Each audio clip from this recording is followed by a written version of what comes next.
ते नोकर म्हणत, मालक त्यातला दुसरा तागा दाखवला होता मी त्यांना, आणि भाव काय सांगितलं होता रे? म्हणे 300 रुपये मीटर.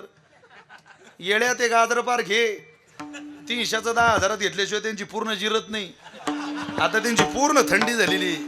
महाराज कोण्या गाळीतून आले, इकडे जितकं लक्ष आहे तितकं लक्ष ते काय सांगताय कीर्तनात त्याच्याकडे नाहीये. ते कोण्या गाडीतून आले त्यापेक्षा ते काय सांगताय ते महत्वाचं आहे.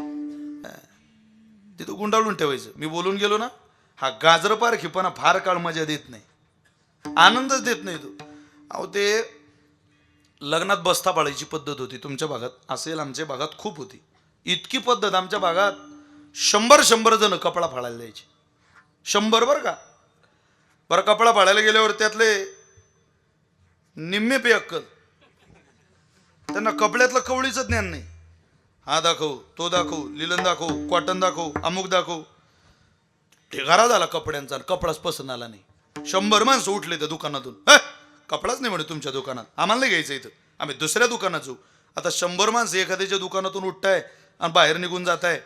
तेवढ्याच दुकानाचा मालक मोटरसायकल लावायला लागला त्या दुकानात बाहेर. राम राम राम राम. का अहो म्हणे, काय तुमच्या दुकानात कपडे? या पोरांना काही कळतं आम्ही कोणते कपडे घालणारी माणसं आणि कसे कपडे दाखवताय? ते म्हटले, माफ करा, पा धंद्याची रीत कशी आहे. मला जरा यायला उशीर झाला, तुम्ही दुकानात आले हे माहिती पडलं आणि मी लस्सी सांगायला गेलो, त्याच्यामुळे मला उशीर झाला. पण ती नवीन पोरं आहे जरा. अरे मूर्ख हो, कळतं का तुम्हाला कोण आलंय आपल्या दुकानात?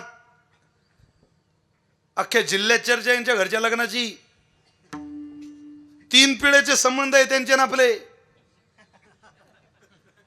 ज्याच्याशी संबंध जोडताय त्यालाही माहिती नाही याच्यासोबत आपल्या 3 पिढ्या गेल्या कधी. वा, पण माणसं लय डोकेबाज असतात.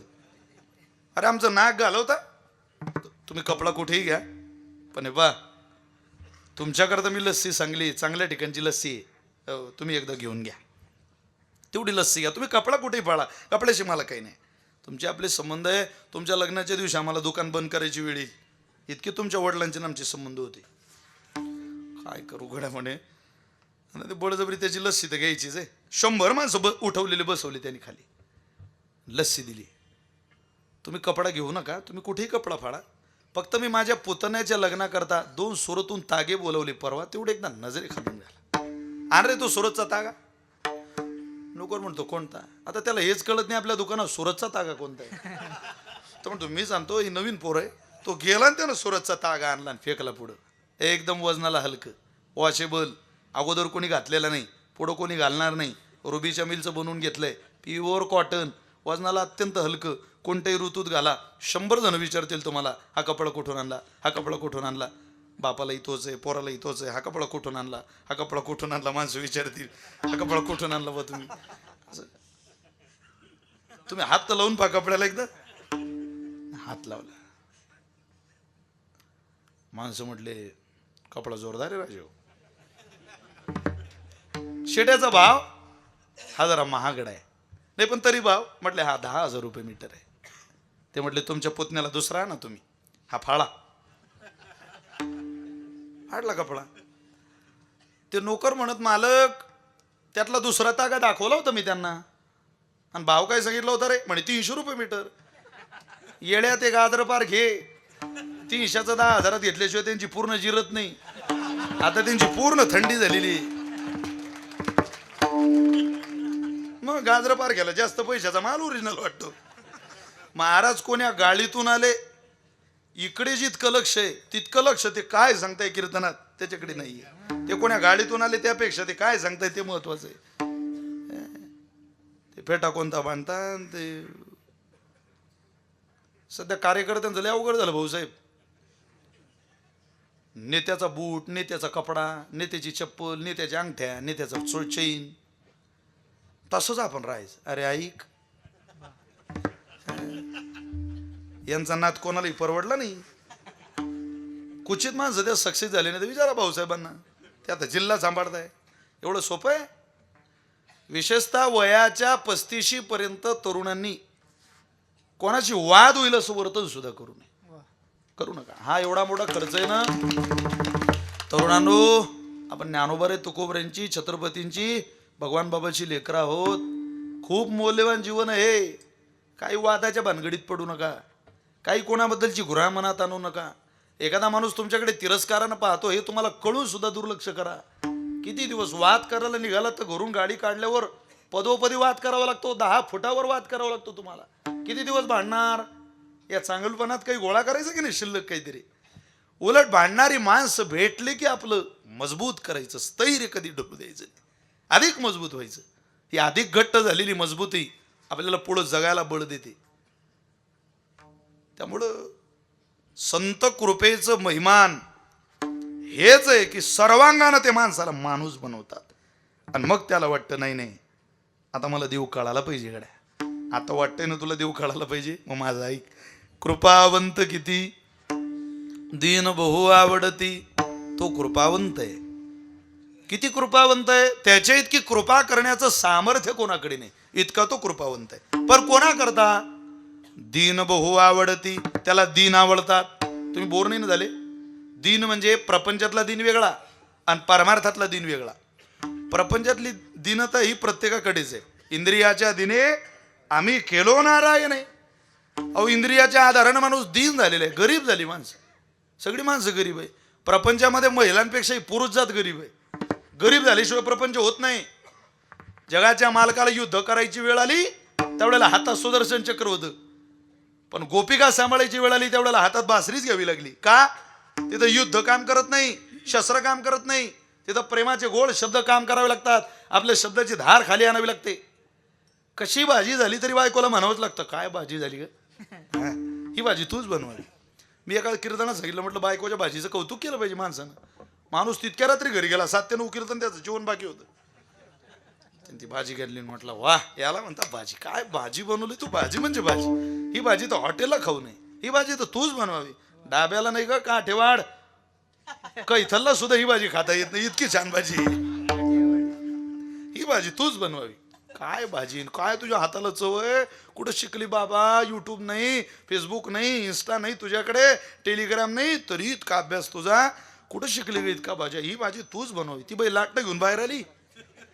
ते बाई म्हणे दररोज मी भाजी बनवते, कधीच चांगली झाली. म्हटलं नाही, आजच्याच दिवस शेजारणीच्या घरची भाजी आणली तर एवढी चांगली झाली. प्रपंचात अधिक गरीब होऊ नका, एवढं गरीब झाल्यावर फटके खायची वेळ येईल. भाजीचं कौतुक जरूर करावं पण आपल्या घरच्या भाजीचं. तसा प्रपंचात माणसाला गरीबच व्हावं लागतं. कधी कधी मला असं वाटतं माणसानं एक सण ठेवला नाही बायांनो. तुम्ही एक सण, पंचमीला तुम्हीच मिरवता, नवरात्र तुम्हीच, रक्षाबंधन महिला, संक्रांत वाटतं कोण वाण तुम्हीच, आता भाऊबीज, दिवाळी तुम्हीच. आपल्याला एकच सण आहे आता,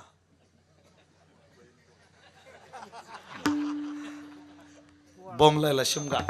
तेवढं फक्त बोंबलायचं आरोडी द्यायची आपली, त्या सणानं आपल्या इज्जतीचं रक्षण केलंय. आता नाही तर आपल्या हाताला काही नाही. इतका गरीब आहे माणूस. तुम्ही बस स्टँडवर जाणारा नवरा पा, आता एखाद्या बाईला जर गाडीत बसून द्यायचंय ना, दिवाळीला सोडून द्यायचंय, त्याला पहा तुम्ही, अरे बापरे, भारीत भारी बॅग कोणाकडे, माहेरी कोण जात आहे, बॅग कोणाकडे, तुम्ही ब्रह्मचारी काय? बोला ना, असं एकदम नवीन सारखं काय? मी त्यातलाच माणूस आहे, हे सहनच करावं लागतं तर हे प्रपंचात पडायचं. ओखळात जायचं असेल तर फटके खायची लाज काय?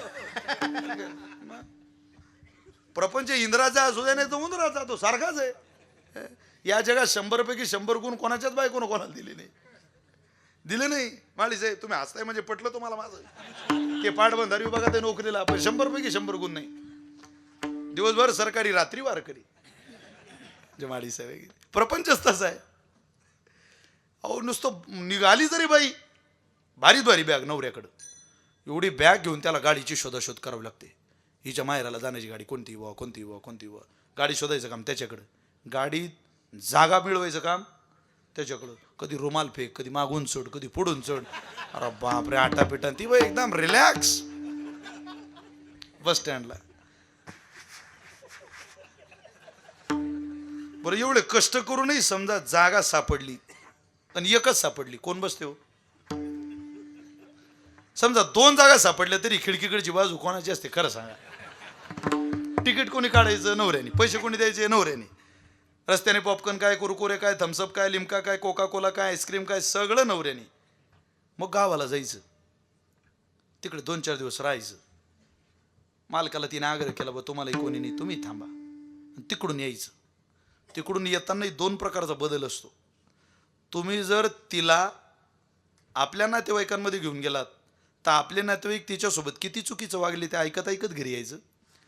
आणि तिला जर तिच्या नातेवाईकांमध्ये घेऊन गेलात तर तिच्या नातेवाईकांच्या घरी आपण किती तिथं चुकीचं वागलो ते ऐकत ऐकत घरी यायचं. बॅग घरात ठेवता बरोबर बायको म्हणते कोणाची, इथून पुढे तुमच्यासोबत कुठेच येणार नाही. प्रपंचात गरिबी सहन करावी लागते मला. गरीब व्हावं लागतं माणसाला, गरीब. त्याशिवाय प्रपंच पूर्ण तिला जात नाही. पण हा प्रपंचातला दिन नाही सांगत तुकोबर आहे. इथं व्यवहारातल्या दिनाचा संबंध नाही, पारमार्थिक क्षेत्रातला एक दिन आहे. त्या दिनाचे काही प्रमाण म्हणून दाखवतो तुम्हाला. काय दिनाची वचन आहे गाथेमध्ये.